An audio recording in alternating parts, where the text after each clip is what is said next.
नितीन वारंवार आपल्या शर्टच्या कॉलरकडे पाहत होता. कारण कॉलर खूपच झिजली होती आणि त्यामुळे शर्ट जुना असल्याचं स्पष्ट दिसत होतं. पण नवीन शर्ट घेण्यासाठी त्याच्याकडे पैसेच नव्हते. आता करणार तरी काय? आज मोठ्या भावाच्या शशिकांत यांच्या घरी जायचं होतं.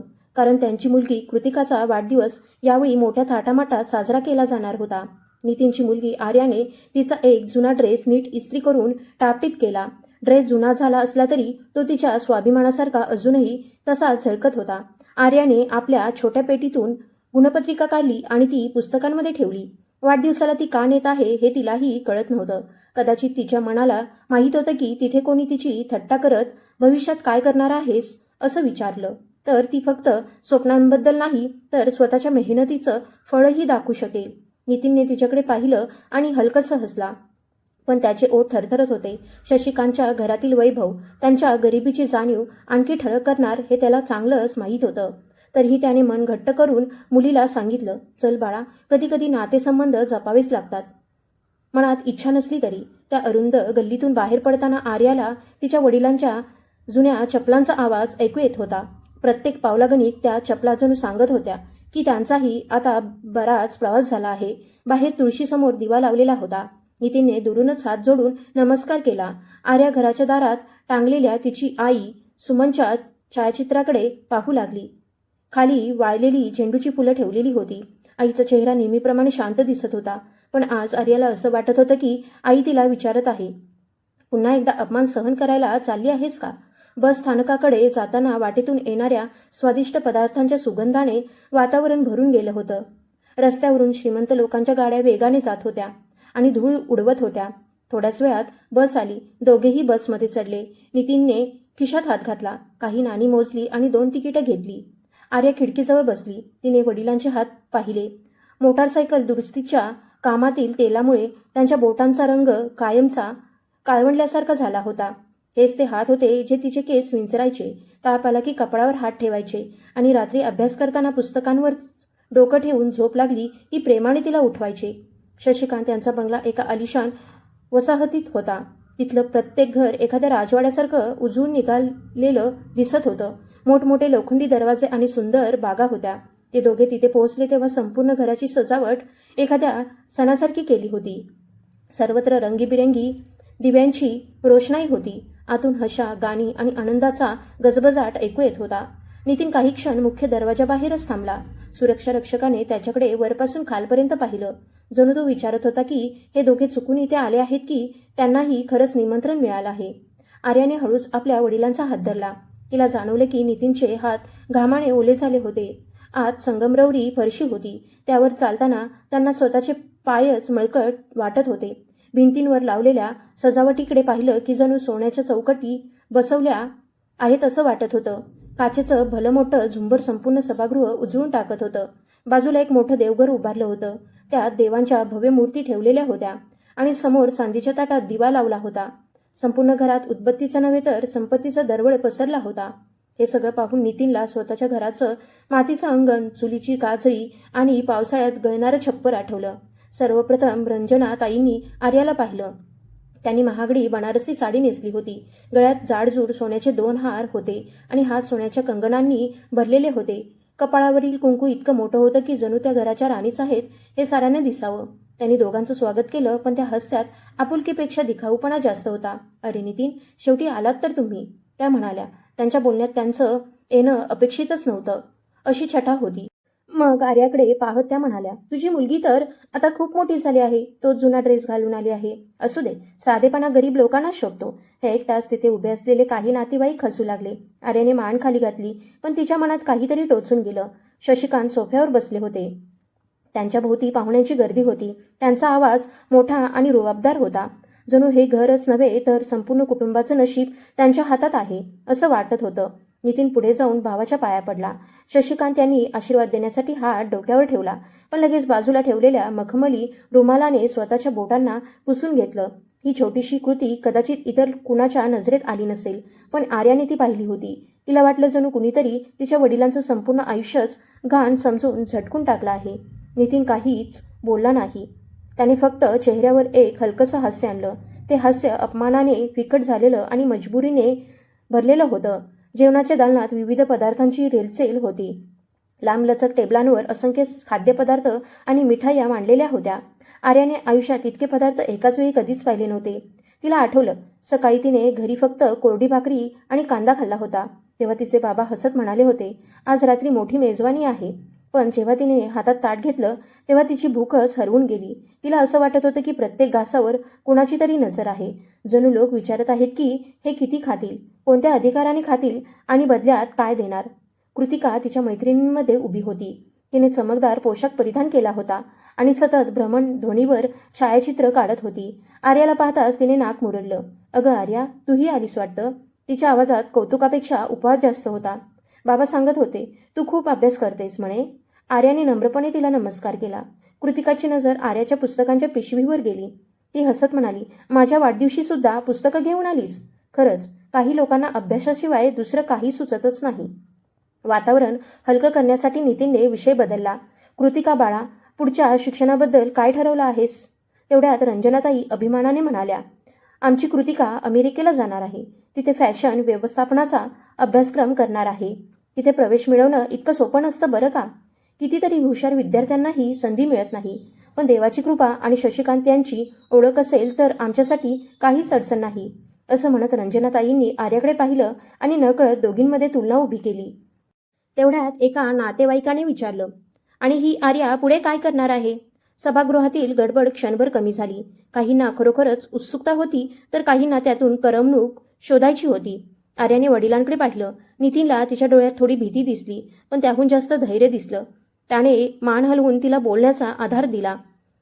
आर्याने आपल्या पिशवीचा पट्टा घट्ट पकडला आणि शांतपणे म्हणाली, मला डॉक्टर व्हायचं आहे. मी वैद्यकीय प्रवेश परीक्षेची तयारी करत आहे. पुढे जाऊन मला हृदयरोग तज्ज्ञ बनायचं आहे. तिच्या शब्दात अहंकार नव्हता, फक्त एक सुंदर स्वप्न होतं. पण ते स्वप्न सगळ्यांसमोर येताच जणू लोकांना हसण्याचं कारण मिळालं. सुरुवातीला हलकंसं हसू उमटलं आणि मग रंजनाताईंचा मोठा खळखळाट ऐकू आला. त्यानंतर इतरही त्यात सामील झाले. डॉक्टर?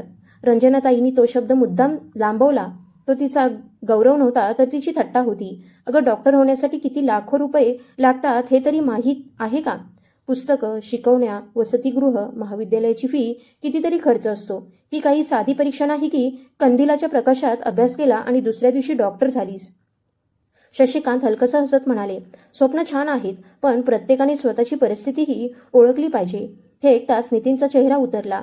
त्याला काहीतरी बोलावंसं वाटलं, पण शब्द घशातच अडकून राहिले. आर्याला तिची गुणपत्रिका काढून दाखवावीशी वाटली, पण कृतिकाने आधीच पुढे होऊन तो कागद हातात घेतला. अरे वा, इतके चांगले गुण, ती आश्चर्य व्यक्त करत म्हणाली, पण लगेच हसत पुढे म्हणाली, पण त्याचा उपयोग तरी काय? फक्त गुणांनी काही होत नाही. वैद्यकीय महाविद्यालयात इंग्रजीत बोलावं लागतं, मोठमोठ्या लोकांशी वावरावं लागतं, आत्मविश्वासही हवा असतो. रुग्णसुद्धा डॉक्टरांच्या कुटुंबाकडे पाहूनच विश्वास ठेवतात.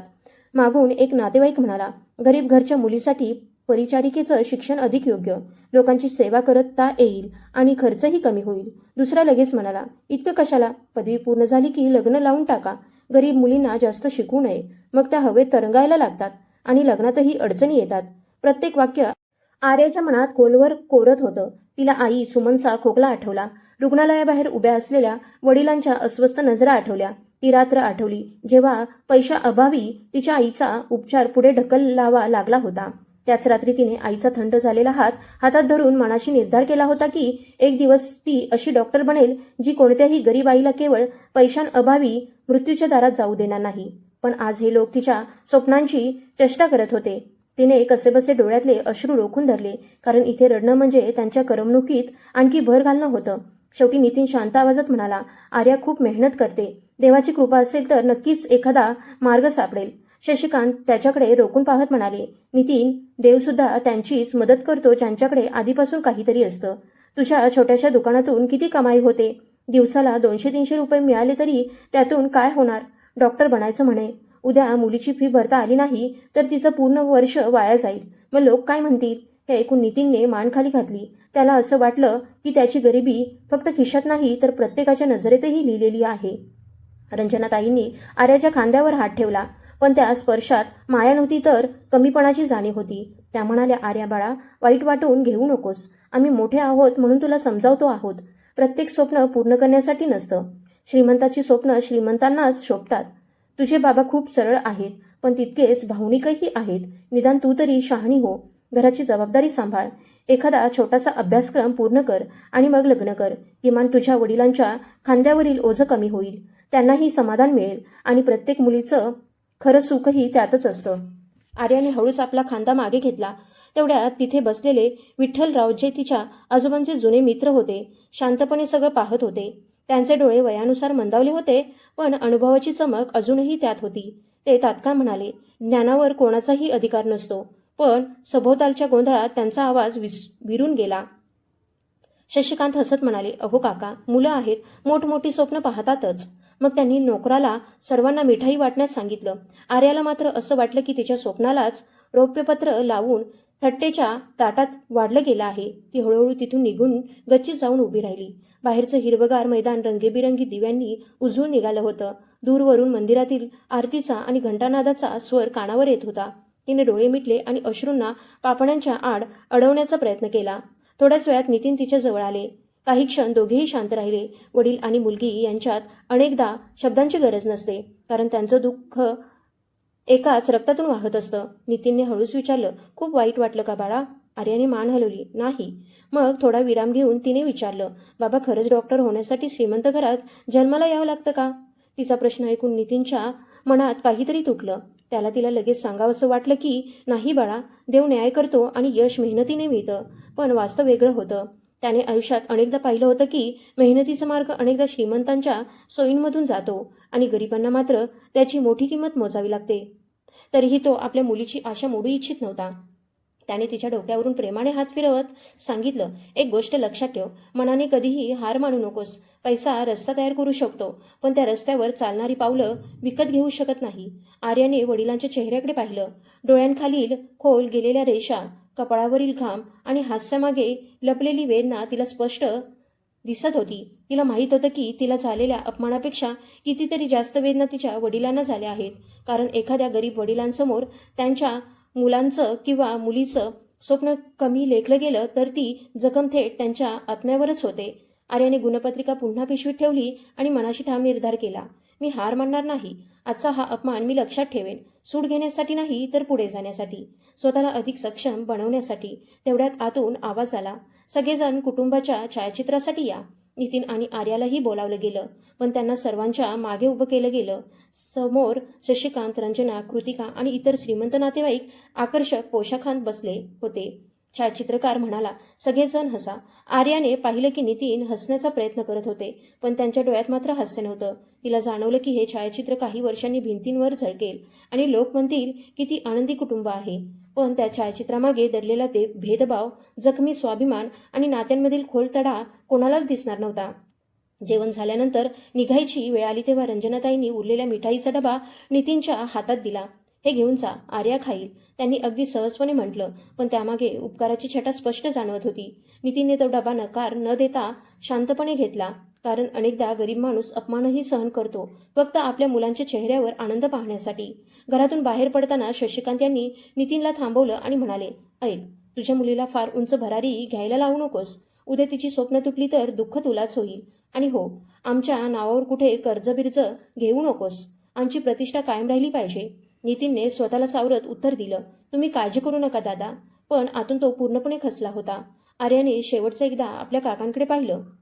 तिला समजलं होतं की श्रीमंती फक्त पैशांनी तयार होत नाही, कधी कधी ती मनाभोवती उभारलेल्या उंच भिंतींनीही तयार होते. परतीच्या प्रवासात बसमध्ये खूप गर्दी होती. नितीन उभाच राहिला. आर्याला खिडकीजवळ जागा मिळाली होती. मिठाईचा डबा तिच्या मांडीवर होता, पण तो उघडण्याची तिची इच्छा नव्हती. ती रस्त्याकडे पाहत होती. काही लोक गाड्यांमध्ये आरामात प्रवास करत होते, तर काही पायी चालत होते. तिला वाटलं, हा देश फक्त सण, उत्सव आणि रंगांनी भरलेला नाही, हा त्या स्वप्नांचाही देश आहे, ज्यांचं मोल अनेकदा जन्म, परिस्थिती आणि लिंग यांच्या तराजूत मोजलं जातं. घरी पोहोचल्यावर नितीनने दरवाजा उघडला. घरात अंधार पसरला होता. आर्याने आईच्या छायाचित्रासमोर दिवा लावला आणि मिठाईचा डबा तिथे ठेवला. नितीनने आश्चर्याने विचारलं, खाणार नाहीस का? ती शांतपणे म्हणाली, आधी आईसाठी. थोड्या वेळाने ती छायाचित्रासमोर उभी राहून हळू आवाजात म्हणाली, हे स्वप्न खरंच खूप मोठं आहे, म्हणून ते पूर्ण करण्यासाठी मलाही मोठं व्हावं लागेल. एक तास नितीनचे डोळे पाणावले. त्या रात्री आर्याने पुस्तकं काढली आणि कंदील पेटवला. बाहेर गल्लीत कुत्र्यांचे आवाज येत होते. नितीन म्हणाला, खूप दमली असशील बाळा, झोप आता. आर्याने पुस्तकाचं पान उलटलं आणि म्हणाली, बाबा आज झोप लागणार नाही. त्यांचं हसणं अजूनही कानात घुमतंय. अभ्यास करेन, कदाचित मग आईचा आवाज ऐकू येईल. नितीन शांतपणे बाजूच्या खाटेवर बसला. त्या छोट्याशा खोलीत गरिबी होती, मोडगळीस आलेली भांडी होती आणि ओलसर भिंती होत्या. पण त्या रात्री तिथे एका दृढ निश्चयाचाही जन्म होत होता. नितीनने सुमनच्या छायाचित्राकडे पाहिलं आणि मनातल्या मनात तिची क्षमा मागितली. आज आपल्या मुलीला जगाच्या उपहासापासून वाचवू शकलो नाही. मग त्याने आर्याकडे पाहिलं. तिची नजर पुस्तकावर केलेली होती आणि पाठ ताठ होती. त्या क्षणी ती फक्त त्याची मुलगी वाटत नव्हती, ती त्या सगळ्या गरीब मुलींचा आवाज वाटत होती, ज्यांना आयुष्यभर सांगितलं जातं की त्यांची जागा फक्त स्वयंपाकघरात किंवा तडजोडींमध्ये आहे. नितीनने मनोमन प्रार्थना केली, देवा माझं आयुष्य कमी करायचं असेल तर कर, पण माझ्या मुलीला अपार धैर्य दे. आर्या जसजशी अभ्यास करत होती तसतसे दिवसातील प्रत्येक प्रसंग तिच्या डोळ्यांसमोर उभे राहत होते. काकांचं हसणं, रंजनाताईंचे टोमणे आणि शशिकांत यांचे थंड शब्द. तिने मनात साचलेला अपमान द्वेषात बदलू दिला नाही. त्याऐवजी तोच अपमान तिने मेहनतीची ताकद बनवण्याचा निर्णय घेतला. तिला ठाऊक होतं की पुढचा मार्ग खूप लांब आहे. शिक्षणाचा खर्च प्रचंड आहे, समाज कठोर आहे आणि प्रत्येक वळणावर गरिबी तिच्या पायात बेड्या घालण्याचा प्रयत्न करणार आहे. तरीही तिने पेन उचलला आणि वहीच्या पहिल्या पानावर लिहिलं, डॉक्टर आर्या नितीन चौधरी. पहाटे मंदिरातील घंटानाद ऐकू येऊ लागला, तरी नितीनला झोप लागली नव्हती. आर्या पुस्तक उघडच ठेवून थकव्याने झोपली होती. तिची बोटं अजूनही त्या पानावर टेकलेली होती. नितीनने अलगद पुस्तक बंद केलं, कंदिलाची वात कमी केली आणि मुलीच्या चेहऱ्याकडे पाहिलं. रात्रीच्या वेदना आता तिच्या चेहऱ्यावर शांतपणे विसावल्या होत्या. तो विचार करू लागला की काही मुलं अपमान लवकर विसरतात, तर काही त्यालाच आयुष्याची दिशा बनवतात. त्याला भीती वाटत होती की आर्याचं स्वप्न तिच्यावरच ओझं बनू नये. अंघोळ करून तो तुळशीपाशी येऊन बसला. त्याच्या डोळ्यांसमोर मोठ्या भावाचं संगमरवरी घर नव्हतं, त्याऐवजी बालपणातील मातीचं अंगण उभं राहिलं होतं. तेच घर जिथे त्यांचे वडील रामचंद्र चौधरी रोज सकाळी दुकानाकडे निघताना दोन्ही मुलांच्या डोक्यावर प्रेमाने हात फिरवत असत. शशिकांत मोठा होता, स्वभावाने तडफदार आणि व्यवहारात हुशार होता. नितीन धाकटा होता. तो शांत स्वभावाचा होता, पण अभ्यासात इतका प्रगतशील होता की शिक्षक नेहमी म्हणायचे, हा मुलगा मोठा होऊन अधिकारी बनेल.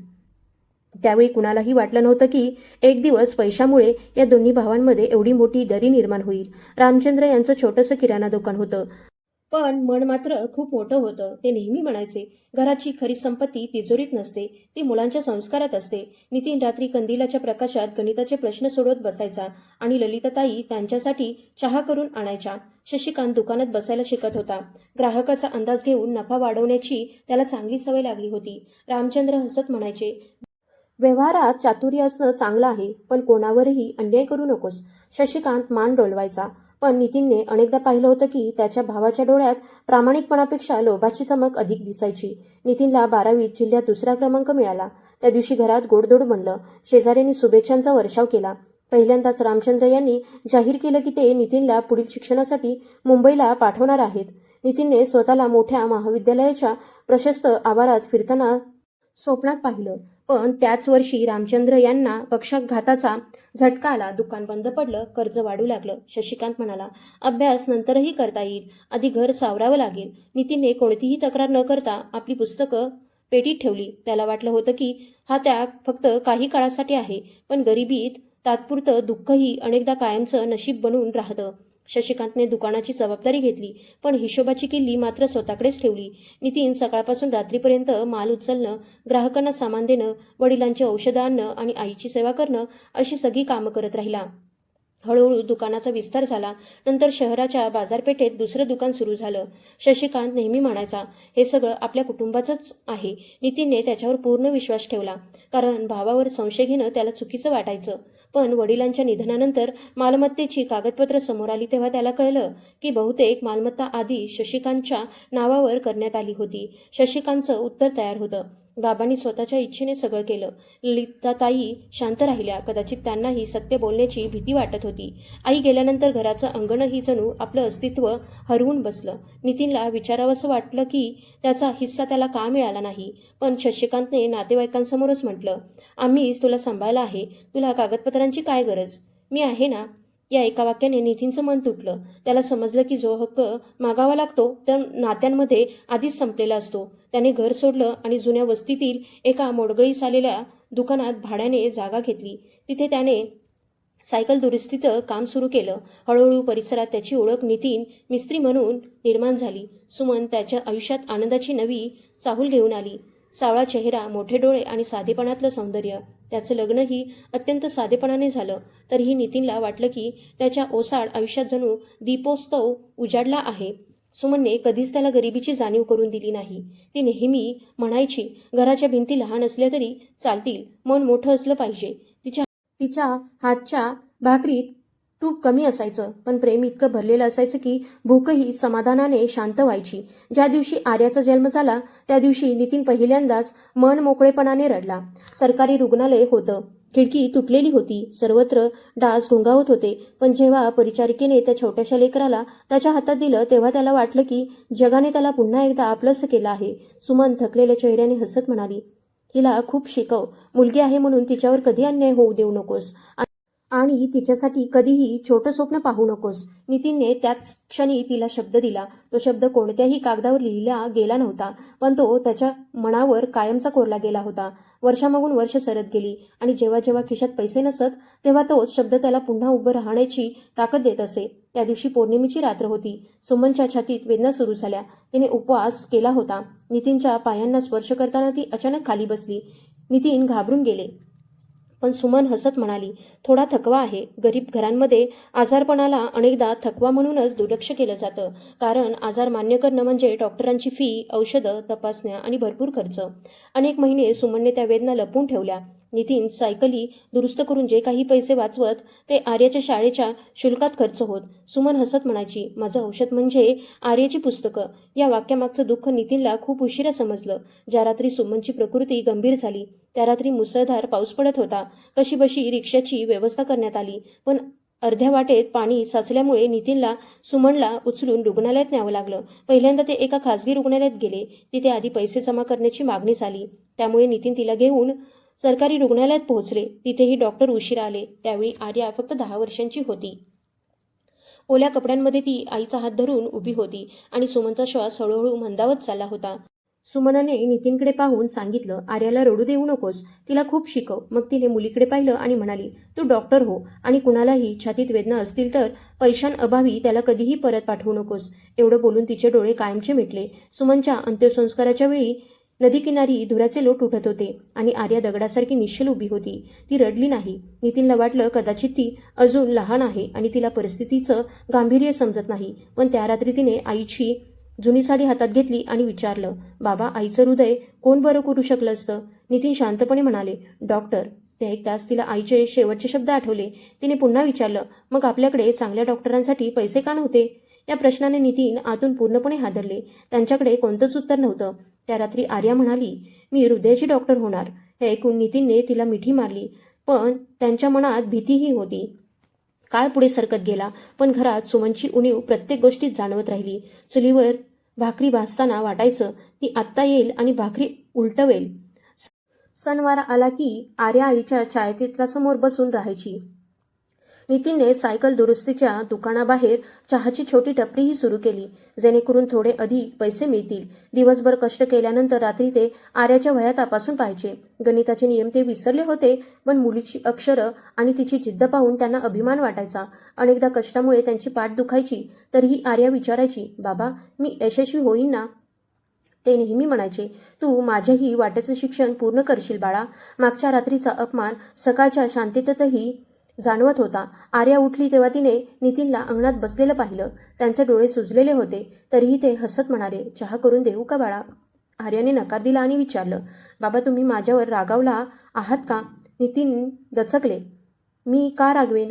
ती म्हणाली, माझ्यामुळे सगळ्यांनी तुम्हाला खूप काही ऐकवलं. नितीन तिच्याकडे पाहत राहिले. त्यांना वाटलं, गरीब घरातील मुलं खूप लवकर मोठी होतात, कारण ती आई वडिलांच्या वेदनांना स्वतःची चूक समजू लागतात. त्यांनी प्रेमाने सांगितलं, बाळा, मला तुझ्या स्वप्नांचा त्रास नाही, मला त्रास आहे तो लोकांच्या संकुचित विचारांचा. त्या दिवशी दुकानात खूप काम होतं. नितीन दिवसभर अवजारं हाताळत होते, पण प्रत्येक अवजाराबरोबर शशिकांतचे शब्द कानात घुमत होते. आपली मर्यादा ओळखून जग हे शब्द हातोड्याच्या घावांपेक्षाही जास्त वेदनादायक होते. बाजूला चहा उकळत होता. काही ग्राहक पैसे देऊन काम करून घेत होते, तर काही उधारी लिहून निघून जात होते. तरीही नितीन कोणाशीही कठोरपणे बोलत नव्हते. त्यांना माहीत होतं की शरीराने दुर्बल असणं माणसाला लहान करत नाही, पण अहंकार माणसाला मनाने खूप लहान करून टाकतो. दुपारच्या सुमारास रामचंद्र यांचे जुने मित्र विठ्ठलराव दुकानात आले. त्यांनी चहा घेतला आणि बराच वेळ नितीनकडे शांतपणे काम करताना पाहत राहिले. मग ते म्हणाले, काल जे काही घडलं ते सगळं मी पाहिलं. नितीनने नजर खाली केली. जाऊ द्या काका, अशा गोष्टी घराघरातच घडतच असतात.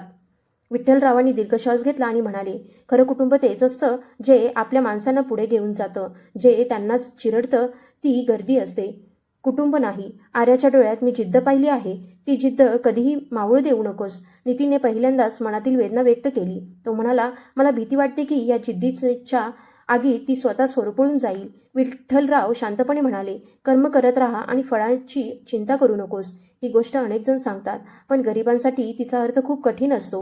नितीन हळूच हसला आणि म्हणाला, मला तर कर्मही करावं लागतं आणि फळाची चिंता देखील करावी लागते, कारण फळ मिळालं नाही तर घरात चूल पेटत नाही. तरीही कर्म सोडणं म्हणजे स्वतःच्या आत्म्यालाच हरवणं.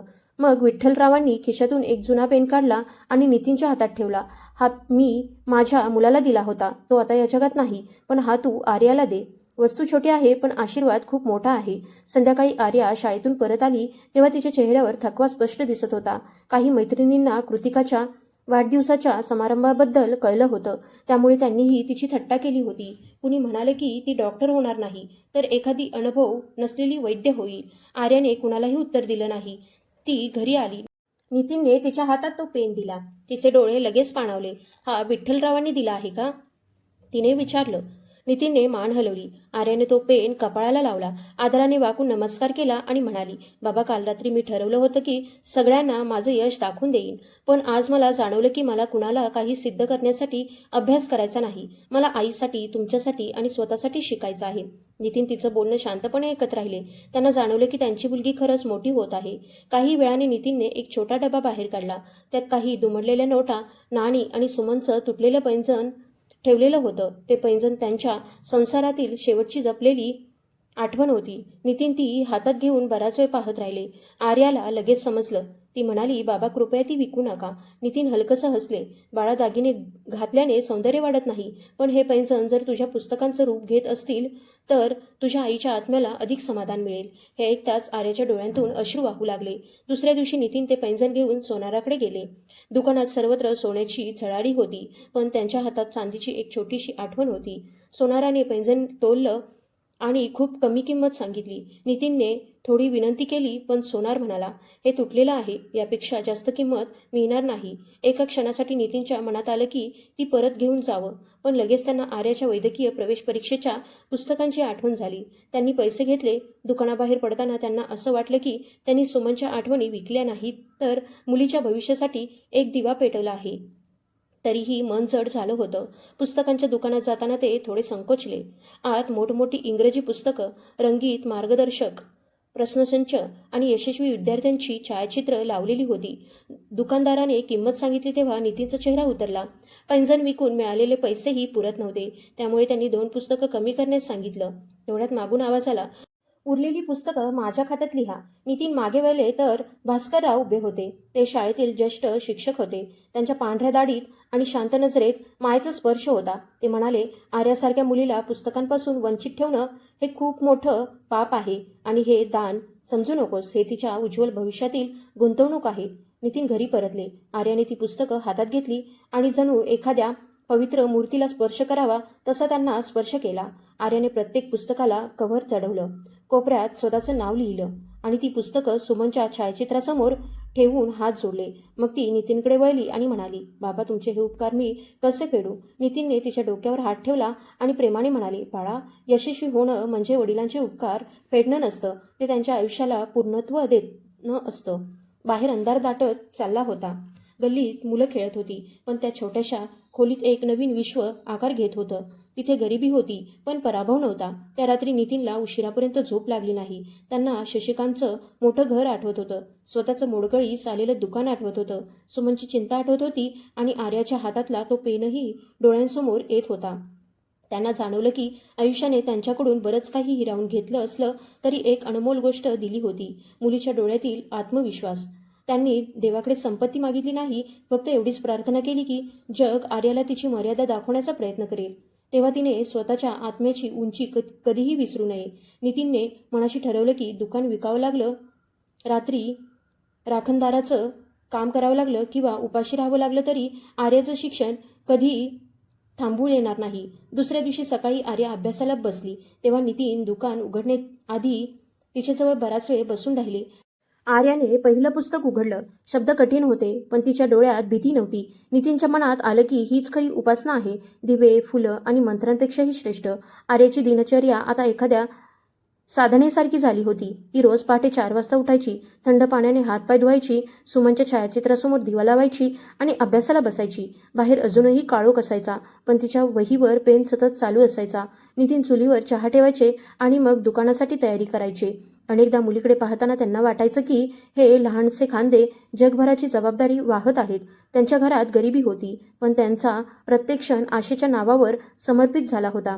शाळेत आर्याची बुद्धिमत्ता सर्वांना दिसत होती, पण ती स्वीकारण्याची तयारी सर्वांच्या मनात नव्हती. काही शिक्षक तिचं मनापासून कौतुक करायचे, तर काही तिची परिस्थिती पाहून म्हणायचे, बाळा, एवढं कठीण ध्येय ठेवू नकोस. वैद्यकीय प्रवेश परीक्षेची तयारी मोठ्या शहरांतील शिकवण्यांतून होते. आर्या शांतपणे हे ऐकायची आणि घरी येऊन आणखी दुप्पट मेहनत करायची. तिला समजलं होतं की लोकांची कीव कधी कधी अपमानापेक्षाही अधिक वेदनादायक असते, कारण कीव नेहमी माणसाला कमी समजूनच केली जाते. तिला असं यश मिळवायचं होतं की लोकांच्या मनातून ही भावना कायमची नाहीशी व्हावी. शाळेतून परतल्यावर ती थेट नितीनच्या दुकानात जायची, ग्राहकांना चहा द्यायची, रिकामे ग्लास धुवायची आणि वेळ मिळाला की पुस्तक उघडून अभ्यास करायची. काही जण थट्टेने म्हणायचे, अगं डॉक्टर बाई, आमच्या चहातही एखादं औषध टाक ना. नितीन हसून विषय बदलायचे, पण आर्याला त्या हसण्यामागे दडलेला अविश्वास स्पष्ट जाणवत होता. तरीही तिने ठरवलं होतं की ती उत्तर शब्दांनी देणार नाही, तर आपल्या निकालाने देणार. एका संध्याकाळी दुकान बंद करण्याची वेळ झाली होती तेव्हा भास्करराव तिथे आले. त्यांनी पाहिलं की आर्या फाटलेल्या वहीत जीवशास्त्राची चित्र काढत होती. रेषा अचूक होत्या, नावं बरोबर लिहिलेली होती आणि थकवा असूनही तिचं लक्ष पूर्णपणे अभ्यासात होतं. भास्कररावांनी तिची वही चाळली आणि म्हणाले, तुझी समज खूप चांगली आहे, पण परीक्षा फक्त ज्ञानावर नाही तर सातत्यपूर्ण सरावावरही अवलंबून असते. आर्याने थोड्या संकोचाने विचारलं, सर, शिकवणीशिवाय हे शक्य होईल का? भास्करराव काही क्षण शांत राहिले, मग म्हणाले, मार्ग कठीण आहे, पण अशक्य नाही. मात्र सर्वात आधी तुला स्वतःच्या मनातील भीतीवर विजय मिळवावा लागेल. त्या दिवसापासून भास्करराव प्रत्येक रविवारी आर्याला घरी बोलावू लागले. ते तिला जुने प्रश्नसंच द्यायचे, चुका दाखवून द्यायचे आणि परीक्षेत वेळेचं नियोजन कसं करायचं हे शिकवायचे. आर्याला पहिल्यांदाच असं वाटलं की कुणीतरी तिला गरीब मुलगी म्हणून नाही, तर एक गुणी विद्यार्थिनी म्हणून पाहत आहे. तिच्यासाठी हा सन्मान कोणत्याही शिष्यवृत्तीपेक्षा कमी नव्हता. परतताना ती मनोमन त्यांच्या घराच्या उंबरठ्याला नमस्कार करायची. मात्र तिच्यासमोरील आव्हान केवळ अभ्यासापुरती मर्यादित नव्हती. कधी घरात तेल संपून जायचं, तर कधी वीज बिल भरण्यास उशीर व्हायचा. आर्या अनेकदा कंदिलाच्या प्रकाशात अभ्यास करायची. धुरामुळे डोळ्यांची जळजळ व्हायची. नितीन तिच्या डोक्यावर हाताने वारा घालत बसायचे, पण दिवसभराच्या कष्टांमुळे काही वेळाने त्यांचा हात थकून मंद व्हायचा. अनेकदा आर्याला वडिलांचा थकलेला चेहरा पाहून पुस्तक बंद करावंसं वाटायचं, पण लगेच तिच्या मनात आईची आठवण आणि स्वतःचा निर्धार जागा व्हायचा. ती डोळ्यातले अश्रू पुसायची आणि पुन्हा अभ्यासात मग्न व्हायची. तिच्यासाठी प्रत्येक सूत्र आता एखाद्याच्या जीवनाची धडधड बनलं होतं. आसपासच्या गोष्टीही तिच्या कानावर येत राहायच्या. रंजनाताई शेजाऱ्यांना अभिमानाने सांगायची की कृतिकासाठी खास शिक्षक येतात. इंग्रजी बोलण्याचे वर्गही सुरू झाले आहेत. पासपोर्टपासून बँकेच्या कागदपत्रांपर्यंत सगळी तयारी पूर्ण झाली आहे. आर्या हे ऐकायची तेव्हा तिच्या मनात मत्सर निर्माण होत नसे, उलट एक वेगळीच शांतता निर्माण व्हायची. तिला समजू लागलं होतं की काही लोकांना धावण्यासाठी चांगले बूट मिळतात, तर काहींना अनवाणी चालावं लागतं. पण अनवाणी चालणारा माणूस जमिनीचा स्पर्श अधिक खोलवर अनुभवतो आणि तीच जाणीव त्याची ताकद बनते. एकदा शाळेत करिअर मार्गदर्शनाचा कार्यक्रम आयोजित केला गेला. बाहेरून आलेल्या वक्त्याने विद्यार्थ्यांना त्यांची स्वप्न विचारली. कुणी अभियंता होणार असल्याचं सांगितलं, कुणी बँक अधिकारी. जेव्हा आर्याने डॉक्टर होण्याचं स्वप्न सांगितलं तेव्हा काही जण मागे हसू लागले. त्या वक्त्याने विचारलं, तुझे बाबा काय करतात? आर्याने निर्धास्तपणे उत्तर दिलं, ते मेकॅनिक आहेत आणि चहाचं छोटंसं दुकानही चालवतात. त्या व्यक्तीने हसत म्हटलं, हे खूप चांगलं आहे, पण आर्थिक नियोजनही महत्त्वाचं असेल. आर्या आत्मविश्वासाने म्हणाली, सर, नियोजनाची सुरुवात मेहनतीपासून होईल. उरलेला मार्ग मी शोधून काढेन. तिचं उत्तर ऐकून शाळेच्या मुख्याध्यापकांनी तिला आपल्या दालनात बोलावलं. आर्या थोडी घाबरली. तिला वाटलं कदाचित ती जास्तच बोलली असेल. पण मुख्याध्यापकांनी कपाटातून जुनी पुस्तकं काढली आणि म्हणाले, ही माझ्या मुलीची होती. आता तिला त्याची गरज नाही. मग ते थोडा वेळ थांबले आणि म्हणाले, आर्या, समाज आधी मुलींना घाबरवतो आणि नंतर त्यांच्या धैर्यामुळे स्वतःचे नियम बदलतो. पण एक गोष्ट लक्षात ठेव, नम्रता कधीही सोडू नकोस. आर्याने पुस्तकं स्वीकारली. तिच्या डोळ्यात कृतज्ञता होती. त्याचवेळी तिला जाणवलं की तिच्या मार्गात फक्त अडथळेच नाही तर तिला आधार देणारे अनेक हातही आहेत. परिसरात नितीनच्या हट्टाबद्दल चर्चा सुरू होती. काहीजण म्हणायचे, मुलीवर इतका खर्च करून काय उपयोग, तर काहीजण विचारायचे, उद्या लग्नासाठी हुंडा कुठून आणणार. सुरुवातीला नितीन शांत राहिले, पण एके दिवशी त्यांनी ठामपणे उत्तर दिलं, मी माझ्या मुलीला हुंड्यासाठी नाही तर तिचं आयुष्य घडवण्यासाठी वाढवत आहे. त्यावर अनेक जण हसले. मात्र एक वृद्ध महिला पुढे आली. तिने आर्याच्या डोक्यावर हात ठेवला आणि म्हणाली, शीख बाळा, आमच्या पिढीने गप्प राहून खूप काही गमावलं आहे. त्या शब्दांनी आर्याच्या मनाला नवी ताकद मिळाली. तिला जाणवलं की तिचं स्वप्न आता फक्त तिचं राहिलेलं नाही. अनेक स्त्रियांच्या अपूर्ण आकांक्षा तिच्या स्वप्नांशी जोडल्या गेल्या आहेत. अधिक उत्पन्नासाठी नितीनने रात्री बसस्थानकाजवळही चहा विकायला सुरुवात केली. ते मध्यरात्रीपर्यंत मजूर, वाहनचालक आणि रिक्षावाल्यांना चहा देत राहायचे आणि सकाळी पुन्हा दुकान उघडायचे. पण या सगळ्या कष्टांसोबत त्यांचा खोकलाही वाढत होता. मात्र ते हे आर्यापासून लपवायचे. एकदा रात्री आर्या पाणी घ्यायला उठली तेव्हा तिने नितीनला अंगणात बसून छातीवर हात ठेवलेला पाहिलं. ती घाबरून म्हणाली, बाबा, काही त्रास होतो आहे का? नितीन लगेच हसत म्हणाले, नाही ग, फक्त थोडा थकवा आहे. आर्याचा चेहरा लगेच गंभीर झाला. तिला आईचे शब्द आठवले, गरीब घरात आजारपणाला आधी थकवा म्हणतात. त्या क्षणी तिने ठरवलं की वडिलांच्या औषधांसाठी आणि स्वतःच्या पुस्तकांसाठी ती आणखी मेहनत करेल. त्यानंतर आर्याने लहान मुलांना शिकवायला सुरुवात केली. संध्याकाळी दुकानातून परतल्यावर ती परिसरातील मुलांना गणित आणि विज्ञान शिकवू लागली. बदल्यात कुणी 100 रुपये द्यायचं, कुणी भाजीपाला तर कुणी धान्य. ती सगळं आनंदाने स्वीकारायची, कारण तिला समजलं होतं की सन्मान फक्त पैशात नसतो, तर प्रामाणिक श्रमांच्या बदल्यात मिळणाऱ्या प्रत्येक गोष्टीत असतो. लहान मुलांच्या वह्या तपासत असताना आर्या स्वतःचाही अभ्यास आणि प्रगती तपासत असायची. अनेकदा लहान मुलं तिला विचारायची, ताई, तुम्ही खरंच डॉक्टर होणार का? ती हसून उत्तर द्यायची, हो, पण तुम्ही माझ्या रुग्णालयात रुग्ण म्हणून येऊ नका. निरोगी राहा. परीक्षेची तारीख जवळ येऊ लागली तसं तणावही वाढू लागला. आर्याने खोलीच्या भिंतींवर दिनदर्शिका लावली होती. प्रत्येक दिवसाचं नियोजन ठरलेलं होतं. जीवशास्त्र, रसायनशास्त्र आणि भौतिकशास्त्र यांच्याशी तिची रोज नवी झुंज सुरू असायची. अनेकदा भौतिकशास्त्रातील अवघड प्रश्नांवरती अडकून जायची आणि डोळ्यात पाणी यायचं. तिला वाटायचं की प्रश्नपत्रिका जणू इंग्रजी माध्यमातील विद्यार्थ्यांसाठीच तयार केल्या आहेत. पण भास्कररावांनी तिला समजावलं, विज्ञान हे जात, पैसा आणि भाषा यांपेक्षा मोठं आहे. मात्र ते समजून घेण्यासाठी लागणारी साधनं सर्वांना समान मिळत नाहीत. त्यामुळे तुला साधनांच्या कमतरतेची भर अधिक सरावाने भरून काढावी लागेल. त्या दिवसापासून आर्याने प्रत्येक कठीण प्रश्नाला शत्रू नव्हे तर शिक्षक मानायला सुरुवात केली. कधी कधी थकवा इतका वाढायचा की हा मार्ग खरंच स्वतःसाठी आहे का असा प्रश्न तिच्या मनात यायचा. रात्री सगळे झोपल्यावरती सुमनशी मनातल्या मनात बोलायची, आई, तू असतीस तर माझ्या केसांना तेल लावलं असतंस, मला वेळेवर जेवायला सांगितलं असतंस आणि कधीही घाबरू नकोस असंही म्हटलं असतंस. तिला नेहमी वाटायचं की आई जग सोडून गेली असली तरी तिने मुलीची साथ कधीच सोडलेली नाही. ह्याच आठवणी तिच्या मनातल्या दीपस्तंभांसारख्या होत्या. वादळात तो दीप हलायचा पण कधी विझत नव्हता. दुसरीकडे शशिकांत यांच्या घरी कृतिकाच्या तयारीचं वेगळंच चित्र होतं. महागडे शिक्षक येत होते. वातानुकूलित खोलीत अभ्यास चालत होता. पण कृतिकाचं मन मात्र भ्रमणध्वनी, कपडे आणि मैफिलींमध्ये रमलेलं असायचं. रंजनाताई वारंवार सांगायच्या, तुला आपल्या घराण्याचं नाव मोठं करायचं आहे. त्यावर कृतिका वैतागून म्हणायची, मला डॉक्टर व्हायचंच नाही, मला फक्त परदेशात जायचं आहे. शशिकांत तिचं बोलणं लहानपण समजून हसून टाकायचे. त्यांना वाटायचं की पैसा प्रत्येक कमतरता भरून काढतो. पण त्यांना हे कळत नव्हतं की मेहनतीशिवाय मिळालेली संधी व्यक्तिमत्व घडवत नाही, ती फक्त अहंकार वाढवते. नियती शांतपणे दोन्ही घरात वेगवेगळ्या रेषा आखत होती. काही दिवसांनी दोन्ही कुटुंब एका विवाह सोहळ्यात भेटली. आर्या यावेळीही साध्या पोशाखात होती, पण तिच्या चेहऱ्यावर आधीसारखी भीती नव्हती. कृतिकाने विचारलं, काय मग, तयारी कशी चालली आहे? अजूनही डॉक्टर होण्याचं स्वप्न पाहतेस? आर्या शांतपणे म्हणाली, हो, पण आता ते फक्त स्वप्न राहिलेलं नाही, ते माझ्या आयुष्याचं ध्येय बनलं आहे. हे ऐकून रंजनाताई म्हणाल्या, मोठमोठे शब्द बोलल्याने मार्ग सोपे होत नाहीत. आर्याने त्यावर काहीच उत्तर दिलं नाही. नितीन दूर उभे राहून सगळं पाहत होते. त्यांनी मुलीच्या डोळ्यातला आत्मविश्वास ओळखला. त्यांना जाणवलं की अपमान आता तिला खचवत नाही, उलट अधिक सक्षम बनवत आहे. विवाहातील विधी सुरू असताना पुरोहित म्हणाले, मुलगी ही लक्ष्मीचं रूप असते. हे ऐकून आर्या विचारात पडली. जर मुलगी खरंच लक्ष्मीचं रूप असेल तर समाज तिला परकधन का म्हणतो? तिच्या स्वप्नांची किंमत नेहमी लग्नाच्या खर्चाशीच का जोडली जाते? नितीनने तिच्या चेहऱ्यावरची गंभीरता ओळखली आणि विचारलं, काय विचार करतेस? आर्या म्हणाली, बाबा, मला असं वाटतं की एक दिवस लोक मुलीला ओझं नाही तर धैर्य समजतील. नितीन हसले आणि म्हणाले, जेव्हा तू यशस्वी होशील तेव्हा आपल्या परिसरातील अनेक मुलींना स्वतःच्या नावाने जगण्याची प्रेरणा मिळेल. परीक्षेपूर्वी नितीन आर्याला मंदिरात घेऊन गेले.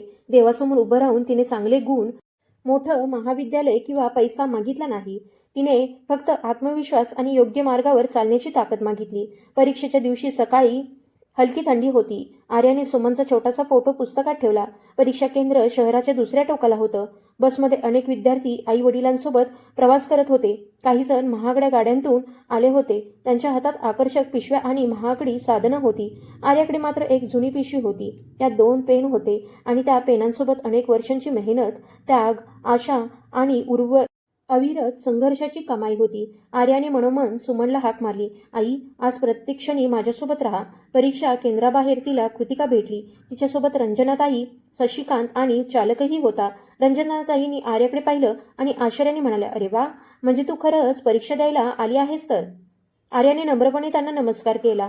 कृतिका हळू आवाजात म्हणाली, तुला शुभेच्छा, पण परीक्षा खूप कठीण असते. त्यावर आर्या हसत म्हणाली, अडचणींना घाबरणं मी खूप आधीच सोडलं आहे. शशिकांत यांनी नितीनकडे पाहिलं. जणू काही पुन्हा एकदा टोमणा मारण्याची त्यांची इच्छा होती. पण यावेळी नितीनने नजर खाली केली नाही. ते फक्त आपल्या मुलीकडे अभिमानाने पाहत राहिले. त्यांच्या दृष्टीने ते परीक्षा केंद्र एखाद्या मंदिराच्या गर्भगृहापेक्षा कमी नव्हतं. पुढची 3 तास आर्याने वेळेशी झुंज देत घालवली. काही प्रश्न पाहताना तिला भास्कररावांचे शब्द आठवले. काही प्रश्नांनी तिचा श्वास रोखला तर काहींनी तिचा आत्मविश्वास वाढवला. शेवटची घंटा झाली तेव्हा तिने उत्तरपत्रिका जमा केली आणि बाहेर आली. तिच्या चेहऱ्यावर थकवा होता, पण समाधानही होतं. नितीनने दुरूनच तिच्याकडे पाहिलं आणि त्यांना समजलं की मुलीने संपूर्ण ताकदीनिशी ही लढाई लढली आहे. त्यांनी पेपर कसा गेला हेही विचारलं नाही, फक्त तिच्या हातात पाण्याची बाटली दिली. आर्या म्हणाली, बाबा, मी हार मांडली नाही. नितीन हसले आणि म्हणाले, हेच सर्वात महत्त्वाचं असतं. निकाल नंतर येईल. आज तू तुझं कर्तव्य पूर्ण केलं आहेस. त्या संध्याकाळी घरात कोणताही उत्सव नव्हता. एक विलक्षण शांतता होती. अनेक दिवसांनंतर आर्याला अपराधीपणाची भावना न बाळगता गाढ झोप लागली. नितीन बाहेर खेळणाऱ्या मुलांकडे पाहत होते. गल्लीत आवाज आणि गडबड होती, पण त्यांच्या मनात एक शांत दिवा पेटलेला होता. निकाल काय येईल, पुढे शिक्षणाचा खर्च कसा भागवायचा, समाज काय बोलेल याचं उत्तर त्यांच्याकडे नव्हतं. मात्र एक गोष्ट त्यांना निश्चित कळली होती. त्यांच्या मुलीने अपमान सहन करून गप्प बसण्याऐवजी स्वतःच्या आयुष्यात एक प्रकाश निर्माण केला आहे. योग्य दिशा मिळाली तर तो प्रकाश अंधार दूर करू शकतो.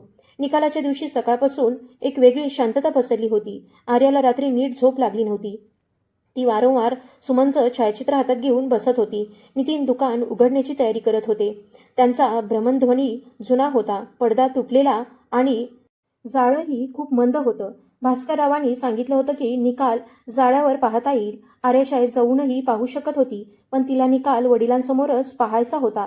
11 वाजेपर्यंत संपूर्ण वस्तीमध्ये चर्चा सुरू झाली की वैद्यकीय प्रवेश परीक्षेचा निकाल आज जाहीर होणार आहे.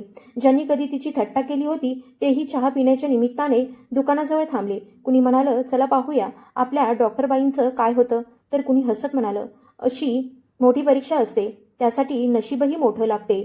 आर्याने सगळं ऐकलं, पण आज ती पूर्णपणे शांत होती. तिने नितीनच्या हातातून भ्रमणध्वनी घेतला, आपला क्रमांक टाकला आणि पडद्यावर फिरणाऱ्या चिन्हांकडे पाहत राहिली. ते काही क्षण तिला अनेक वर्षांच्या उपासमारीपेक्षा, जागून काढलेल्या रात्रींपेक्षा आणि अपमानापेक्षाही जास्त लांब वाटत होते. अखेर निकाल उघडला. काही क्षण आर्या नुसती पडद्याकडे पाहत राहिली. तिचे ओठ थरथरले, डोळे आश्चर्याने मोठे झाले. जणू तिला स्वतःचाच विश्वास बसत नव्हता. तिने पुन्हा एकदा निकाल वाचला. नितीन घाबरून म्हणाले, काय झालं बाळा? आर्याने काहीही न बोलता भ्रमणध्वनी त्यांच्या हातात दिला. शब्द तिच्या ओठांवर येत नव्हते. तेवढ्यात भास्करराव पुढे आले. त्यांनी निकाल पाहिला आणि त्यांच्या चेहऱ्यावर आनंद खुलून आला. ते उत्साहाने म्हणाले, नितीन, तुमच्या मुलीने खूप मोठं यश मिळवलं आहे. आता तिला सरकारी वैद्यकीय महाविद्यालयात प्रवेश मिळू शकतो आणि शिष्यवृत्तीचीही संधी आहे. हे ऐकताच आजूबाजूचं वातावरण बदललं. ज्यांच्या चेहऱ्यावर उपवास होता तिथे आता आश्चर्य दिसत होतं. हसू आणि टोमणे जणू क्षणात गायब झाले. नितीनने भ्रमणध्वनी दोन्ही हातांनी धरला, जणू तो एखादा पवित्र ग्रंथच होता. त्यांना निकालातील प्रत्येक तपशील समजत नव्हता, कारण डोळ्यात आनंदाश्रू दाटून आले होते. पण भास्कररावांच्या चेहऱ्यावरचं समाधान सर्व काही सांगत होतं. त्यांनी आपल्या मुलीकडे पाहिलं. ती अजूनही तेच जुने कपडे घालून उभी होती, पण त्या क्षणी तिच्या चेहऱ्यावर असलेला आत्मविश्वास कोणत्याही श्रीमंतीपेक्षा अधिक मौल्यवान वाटत होता. त्या क्षणी आर्या जणू तेजाने उजळून निघाली होती. नितीन काही बोलू इच्छित होते, पण त्यांच्या घशातून शब्दच बाहेर पडत नव्हते. त्यांनी डोळ्यात अश्रू आणत मुलीच्या डोक्यावर हात ठेवला. आर्या क्षणात त्यांच्या गळ्यात पडली आणि तीही हुंदके देत रडू लागली. गल्लीत उभे असलेले सर्व लोक शांतपणे हे दृश्य पाहत होते. संध्याकाळपर्यंत ही बातमी शशिकांत यांच्या घरी पोहोचली.